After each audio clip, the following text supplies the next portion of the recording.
A personal brand used to mean endorsements, headlines, and highlight reels. Today it means something much bigger. For Black women in sports, a brand is no longer just a marketing asset. It's a public identity shaped by corporate interests, fan expectations, and political scrutiny.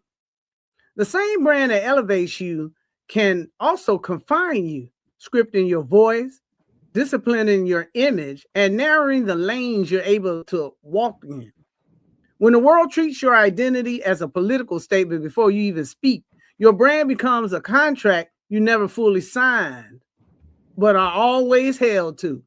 And let's be clear, Black women athletes are the cultural engine, the style, the swag, the rhythm, the resilience, the influence.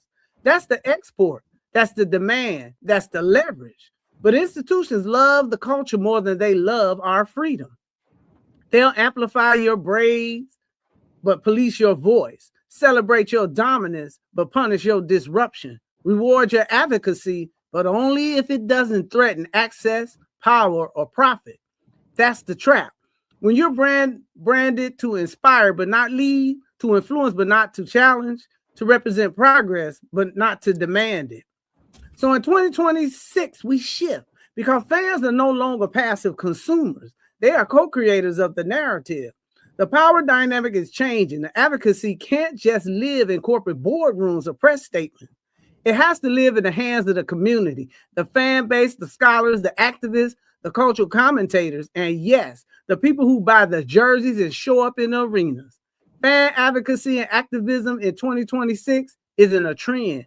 It's a necessary power move towards reclaiming agency, protecting our athletes, and demanding systems that don't punish Black women for being fully themselves.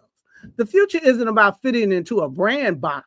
It's about breaking it open, turning influence into infrastructure, engagement into accountability, and fandom into activism. Because if a brand can trap you, then a movement can free you. And that's exactly where we're headed. What's good? Welcome back to CessTalksSports and BWISE PoliSports Tea Time. It's Cess, your favorite auntie with Uncle Tendencies. It's 2026, and we are not easing in. Last year was education. This year is mobilization. We are moving from analysis to advocacy, from commentary to pressure, from conversation to consequence. Let's establish this up front. A brand is not neutral. A brand is power. A brand is control. A brand is a set of boundaries placed on your movement, your voice, and your risk. For Black women athletes, branding has never been protection. It has been conditional access. Today's episode, The Brand Trap, Politics, Activism, and Black Female Athlete Branding. We're breaking down how activism grows visibly. We're breaking down how activism grows visibility while shrinking freedom. How corporate alignment opens doors, then narrows speech. How institutions want influence without insurgency. This is about access, narrative ownership, and forced compromise. This is about the invisible fine print attached to fame. And understanding this clearly, this conversation is not for comfort, it's for clarity. Now, when a conversation turns to power, labor, and political consequence, I don't bring commentary, I bring structure. Joining me this season is Political Lil, a strategist, a policy lens, and a disruption specialist in sports, labor, and political economy. Lil doesn't explain systems, she exposes them. Lil, set the frame. Thank you, Auntie, and peace, family. When we talk about athlete branding today, we're talking about power systems in motion. A brand is influence packaged for consumption, but it is also a political asset, whether an athlete intends it or not. Black women athletes are uniquely positioned as cultural icons, commercial drivers, and increasingly political actors, meaning their brands are constantly interpreted through national narratives around race, patriotism, gender protest, and representation. Branding intersects with politics because visibility creates responsibility, and responsibility creates consequences. In the age of social media activism, NIL deal negotiations, labor disputes, and global fan bases, brand rewards athletes for aligning with movement that feels progressive, but punishes those same athletes when their advocacy disrupts institutional access, challenges national sports governing bodies, or exposes inequities the sponsors would rather market around than materially solve. For Black women, this intersection carries heavier stakes. Their brands are expected to prove progress without demanding too much of it, to represent culture without interrogating power, to lead quietly, advocate safely, and smile through disruption. Even when disruption is what made them marketable in the first place. The trap is never the brand itself. It is the ecosystem that wants the influence, but not the agency behind it. So today we examine the political anatomy of branding. Who controls the narrative? Who dictates access? Who profits from cultural capital? And why 2026 must be the year fans evolve from consumers to advocates who protect athletes' agency instead of reinforcing the trap. A brand used to be simple: a logo, a deal, a commercial slot. In 2026, a brand is identity infrastructure. It dictates how you speak, how you show up, who you align with, what you tolerate, what you're punished for refusing. For Black women athletes, a brand is never neutral. It's a narrative battlefield decided before they ever get to speak. Yes, a brand is reputation turned currency, but it's also behavioral control disguised as opportunity. When companies invest, they're not just buying performance, they're buying a version of you they think they can manage. Step outside that frame and the tone changes. Partnerships tighten, headlines turn hostile, expectations get louder. For Black women, branding becomes less about who you are and more about who you're allowed to be in public. And here's the contradiction. The most powerful brands aren't built on safety, they're built on impact. The ones who shift culture, who set style, who move language, who make kids see themselves differently. That influence is why brands come calling. But when influence outgrows autonomy, the deal becomes a cage. So when we say beyond logos, this is what we mean. The brand is no longer decoration, it's a contract, an expectation, sometimes a leash. And today we're interrogating what happens when politics enters the contract. Exactly, Auntie. And let's build on that. Athletes today are not just public figures. They are political symbols, cultural influencers, and economic actors in real time. And no group experiences that triangulation more intensely than Black women in sports. Their brands exist inside a political context that constantly asks them to be inspirational without being insurgent, visible without being threatening, and outspoken without upsetting the power grid that profits from them. Politics and activism are now embedded into sports because the arena is no longer just the court, it's the country. Whether it's labor rights, pay equity, racial justice, gender policing, national team access, or social media warfare, athletes are expected to perform civic identity along with athletic identity. Silence is read as compliance, speech is read as protest. And for Black women, even joy is sometimes read as resistance. There's no neutral ground. Activism rises because systems keep failing the athletes who drive the culture. Leagues grow richer, broadcast deals expand, merch explodes, but access to leadership, fair officiating, equitable pay, and institutional protection lag behind. So athletes speak out not because they want to be politicians, but because politics keep happening to them. Their image becomes advocacy leverage and sometimes advocacy liability, depending on who holding the mic. And that is why the escape is impossible, because their brand makes them public property in the eyes of corporations, patriots, critics, and fans. And when public identity becomes public expectation, agency gets negotiated, access gets conditional, and authenticity gets tested. But let me pause right here, because this next part hits different when Auntie explains it. We're moving into how a brand becomes a political tool, and who better to frame that than a woman who's been watching the culture and the trap for decades. Auntie Cess, the floor is yours. When activism streaks as a brand, it does more than raise visibility. It repositions the athlete as power, not product. Naomi Osaka proved that in 2021. She refused press to protect her mental health. The risk was real: fines, backlash, lost money. But something else happened. Fans didn't abandon her, they protected her. Brands like Nike and MasterCard didn't walk away. They stayed because her activism made her more human, not less marketable. Her brand shifted from tennis star to cultural shield. That's the reward brands can't fake: authentic loyalty. But make no mistake, it could have gone another way. Simone Manuel chose a different path, not protest, negotiation. Her TYR deal included an inclusion rider. That wasn't messaging, that was structure. The reward, money, and leverage. A sponsorship that carried accountability. The risk, she became tied to enforcement she didn't fully control. If the company failed, the fallout touched her brand too. That's the double bind for Black women. You gain a platform and inherit the labor of keeping promises institutions make. So yes, political branding can expand relevance, deepen fan trust, harden sponsorships, but the penalties hide in the fine print. Selective support, co-opted messaging, backlash when activism stops being inspirational and starts being disruptive. For Black women, activism is rewarded when it's symbolic. It's punished when it's transformational. And punishment doesn't always look like lost deals. Sometimes it looks like lost agency. So the brand becomes a tool, but tools cut both ways because the ecosystem still wants the same thing. Celebrate the platform, manage the politics, monetize the identity, never lose narrative control. And that's why the next blueprint matters. What happens when athletes build outside the sponsorship system because the system won't protect them? Thanks again, Auntie. Now, Allison Felix flipped the lens from brand compromise to brand creation, born from institutional failure. After publicly challenging Nike in 2019 for attempting to reduce her pay due to pregnancy, Felix realized the core truth of today's episode. A brand built inside a corporate system gives you influence, but not ownership. So she built Sasha, an athlete-led lifestyle footwear company designed by women, centered on women, and owned by its community.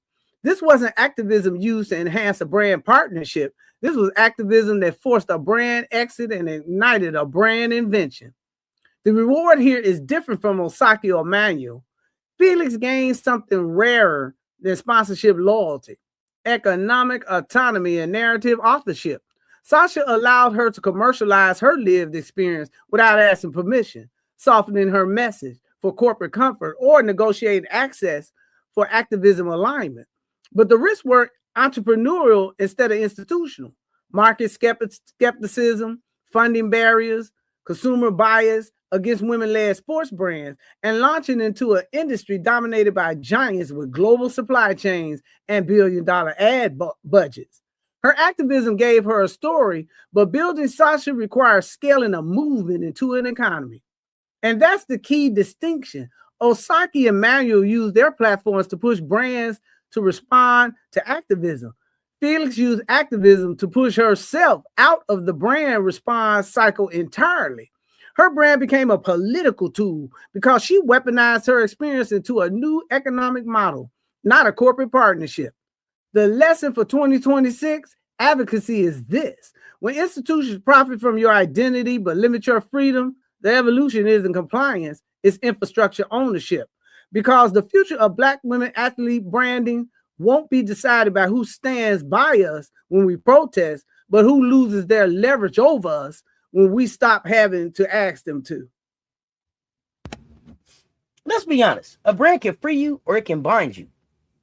That the moment a Black woman athlete takes a political stance, the world treats it like a permanent contract. Speak once, and suddenly you're expected to stay frozen there forever. What started as truth becomes obligation. Fans demand consistency over growth. Sponsors audit comfort, not courage. Critics police every word for alignment. That's the trap. Activism raises your relevance. Then relevance becomes a performance requirement, not just for you, but for everyone watching you. You start editing yourself, not because you change, but because inconsistency is punished more than silence. Brands want the image of risk, not the consequences of it. So they market the badge, not the burden. They borrow movement language, justice, equity, empowerment, but stop short of backing structural change. That's commodity activism. Justice as branding and resistance as aesthetic.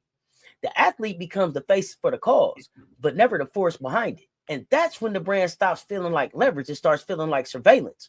When your worth is measured by how well you maintain the narrative instead of how truthfully you evolve, the cage starts to show. That's the tension. Not whether activism matters, but when the brand turns liberation into containment. And those tensions don't stay theoretical.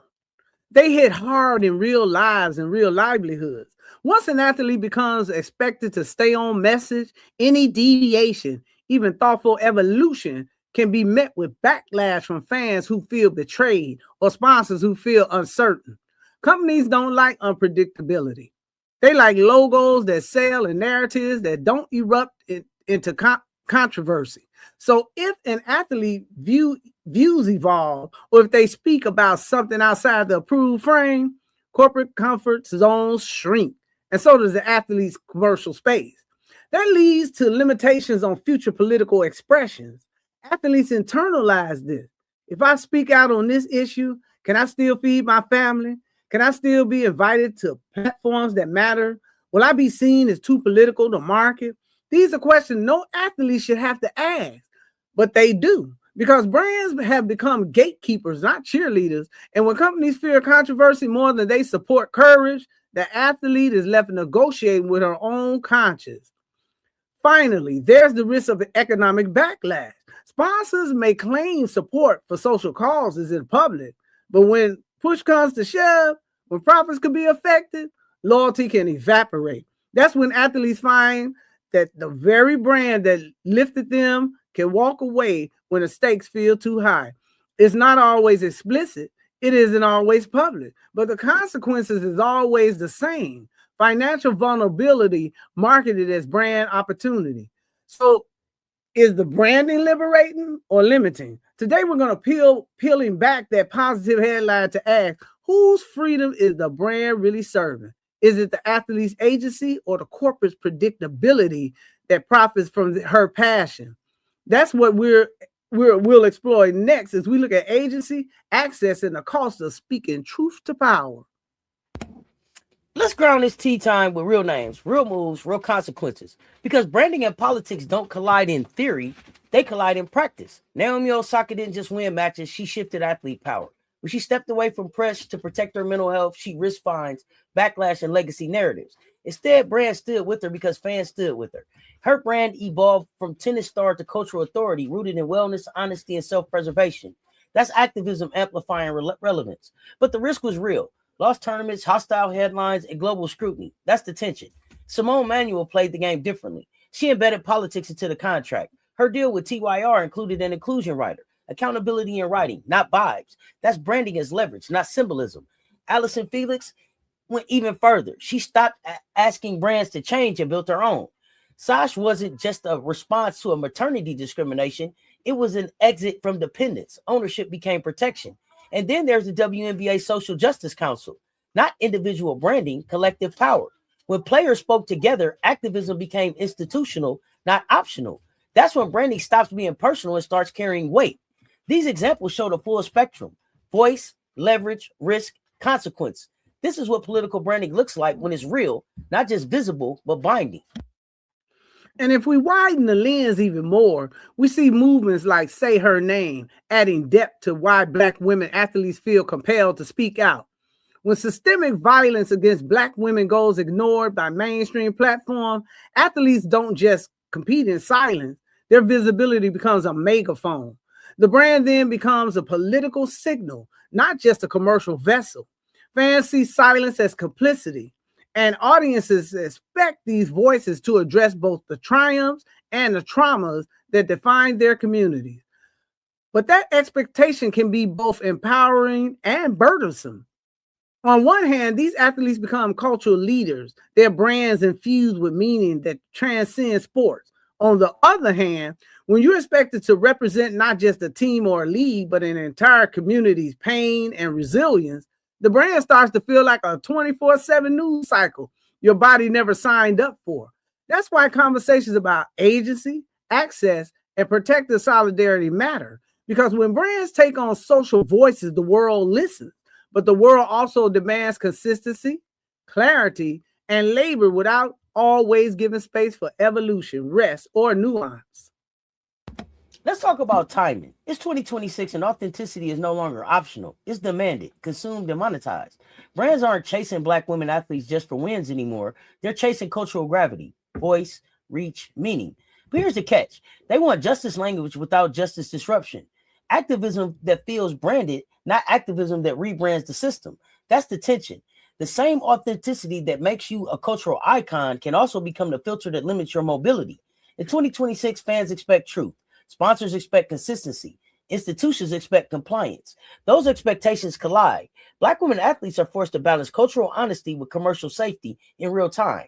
The reward for authenticity is loyalty. The risk is institutional discomfort. And discomfort is the one thing brands love to reference, but refuse to pay for. That's the pressure point.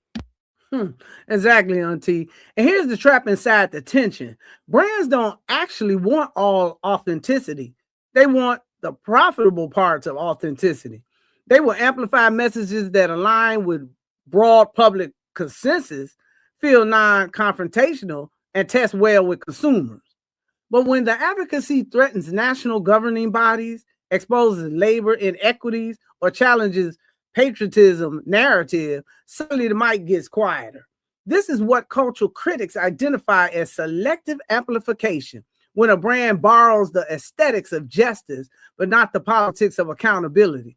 The result is that the athlete's voice becomes less like a megaphone and more like a mood board. And the silence has consequences too. When brands selectively highlight certain issues but avoid others, it creates emotional containment and professional consequence boundaries for Black women athletes. They begin self-editing, not because the message is unclear, but because the market tolerance is narrow. The brand says, be authentic, but the market whispers back, not like that. And that dissonance turns branding into political actor that can elevate a voice one season and sideline it the next, not based on merit or mission, but based on comfort and consumption. When a brand gets big enough, you stop owning it and it starts governing you. For Black women athletes, branding doesn't just affect endorsements, it affects access, rooms, committees, rosters, national teams. The louder your politics, the more autonomous your identity. The faster institutions switch from merit check to brand fit review. Silence isn't always fear, sometimes it's math. One statement can cost a seat, a deal, a relationship, a pathway. That's the trap door. Visibility creates opportunity, but politics makes access conditional. This is where compromise enters. Sponsors want activism that inspires, not activism that indicts. So edges get softened, critiques get rounded, truth gets redirected into safer lanes. Compliance buys continuity. Truth risks rupture, and the real labor deciding which parts of yourself are safe enough to sell. That's brand discipline. Agency negotiated down to optics, freedom rewritten in footnotes. Now look at Dawn Staley. Her brand is Black excellence, full stop, cultural power, political clarity, recruiting dominance. She doesn't separate sport from society, and that's the disruption. Her authenticity fuels loyalty and wins, but institutions still measure her voice against comfort. She's earned the right to be unfiltered, yet the system still asks her to be exceptional without being unsettling. That's the agency dilemma. The brand opens doors, institutions decide how wide they're allowed to open. Thanks, Auntie. And building right from that, we see the same agency tension operating in different forms for Asia Wilson and Angel Reese. Asia Wilson carries one of the most powerful Black cultural brands in basketball: joy, dominance, community, Southern Black ethos, braids, advocacy, and mentorship. Sponsors like Nike and Gatorade elevate her because she reflects athletic supremacy wrapped in cultural relatability. But that same cultural capital creates an expectation loop. She is rewarded for smiling activism, league-safe advocacy, and cultural warmth, but not necessarily given full freedom to explore political complexities on her own terms. Her authenticity is her leverage, but leverage only works when you control the terms of the contract. And then there's Angel Reese, whose brand was forged in the fire of cyberbullying, racialized backlash, and unapologetic self-exertion. She turned hostility into cultural magnetism and economic power. But her friction with the USA basketball brand ecosystem reveals the hardest truth of this segment. Governing bodies often gatekeep national team access based on brand comfort and narrative fit, not just merit. Her voice is profitable, actually embraced, but not always institutionally welcome, especially when the institution wants the culture, but not the disruption that comes with it. That's the paradox. The brand gives you a platform, but the platform doesn't always give you permission to fully stand on it. The political anatomy of a brand becomes visible when activism is useful to the institution. The invisible when activism threatens it. So governing bodies, sponsors, and national sport organizations increasingly treat athletes like brand ambassadors for national identity, especially when they carry cultural power that transcends sports. That makes Black women athletes uniquely valuable and uniquely scrutinized. Their brand becomes a vehicle for political messaging. even when the athlete didn't design it to be that way. The tools become leverage when the athletes can translate economic demands or cultural accountability. We've seen this in athletes who push sponsors to respond to social causes, negotiate institutional terms, or build new economic models born from advocacy. But institutions want a brand that supports their optics, not one who rewrites their access to hierarchy. They want authenticity that sells, not authenticity that serves power, severs power from profit. That's the catch. So here's where we hand it back. Activism may give a brand a megaphone, but agency determines who holds it. And for Black women athletes in 2026, the shift must include fan-led advocacy that protects athletes' freedom, labor influence, and political evolution without punishment, which brings us right back to the voice who's always kept it culturally and politically aligned. Auntie Cess, take us into the next part. Thanks, Lil. Hold that, because this is where the pressure tightens. Next, we're talking about how brands reward advocacy but restrict evolution, especially when Black women stop following the script. Who gets protected? Who gets policed? And why 2026 belongs to advocates who refuse narrative erasure. So what does liberation look like in 2026? Ownership. Self-owned platforms matter. Athlete-led media, direct social engagement, content with corporate filters. When you own a platform, you own the framing, the timing, and the audience. That influence can't be leased, and it can't be quietly revoked. But ownership alone isn't enough. Black women athletes need negotiation literacy with political agency. Every deal shapes speech. Every clause shapes access. Every alignment shapes control.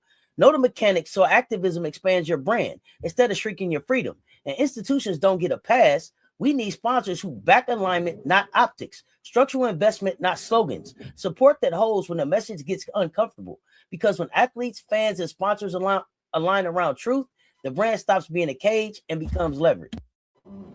And let's be clear, the solutions are ecosystems wide. Athletes acting alone can only go so far. Platforms, media, fans, and sponsors all shape the boundaries of possibility. When athletes engage directly with their audience, they create built-in accountability networks that protect their freedom and amplify their cause.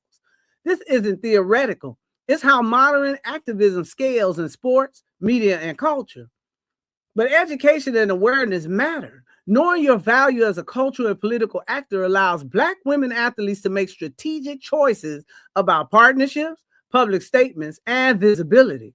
So activism isn't sidelined or sanitized. It's about owning your story, anticipating how corporate structures might respond, and creating leverage from your identity rather than sacrificing it for a deal. In short, the future of athletic branding must integrate agency, ownership, and activism as a cohort strategy. Fans and sponsors who understand this can become allies rather than gatekeepers, helping Black women athletes shape their brand that reflects their full humanity, including politics, personality, and purpose. So here's the takeaway. A brand is more than logos and deals. It's a power tool for activism, influence, and leadership. But it can also become a trap when institutions, fans, and sponsors start setting the limits. Politics, identity, and visibility are inseparable for Black women in sports. Every move carries cultural weight. Every partnership shifts access. Some doors open, others quietly narrow. The real challenge is navigation without surrender. Keeping your voice, protecting your humanity, refusing to shrink for comfort. So we leave you with the real question, the one shaping 2026. How do Black women build brands that hold their full humanity without losing autonomy or getting boxed in by expectation? That answer won't come from athletes alone. It takes fans, it takes allies, and it takes pressure. Wrap it up. Brand isn't just economic leverage. It's political leverage, cultural currency, and a lens on identity. When used strategically, it can advance causes, elevate communities, and rewrite the rules of representation. When mismanaged or co-opted by external agendas, it can constrain, silence, and even punish. The good news, Black women athletes now have the tools, platform, and public awareness to flip the brand trap into a vehicle. Through education, ownership, advocacy, and fan-driven accountability, they can wield influence without surrendering freedom. And that is the ultimate power, a brand that serves the athlete, not the other way around. Thank you to everyone who tapped in and stayed locked in with us. If this episode moved you, like it, share it, and drop your thoughts in the comments. Take it a step further. Join the advocacy at respectourgame.online. Use your social currency. Post, speak, amplify. Anytime you talk about Black women athletes, use hashtag respectourgame. And remember this, sports are never just about the games we play. They're about the stories we tell and the systems we expose and the change we demand. This is Sess, your favorite auntie with Uncle Tendencies and Political Lil for PoliSports Tea Time. Stay tuned. Talk soon. We out.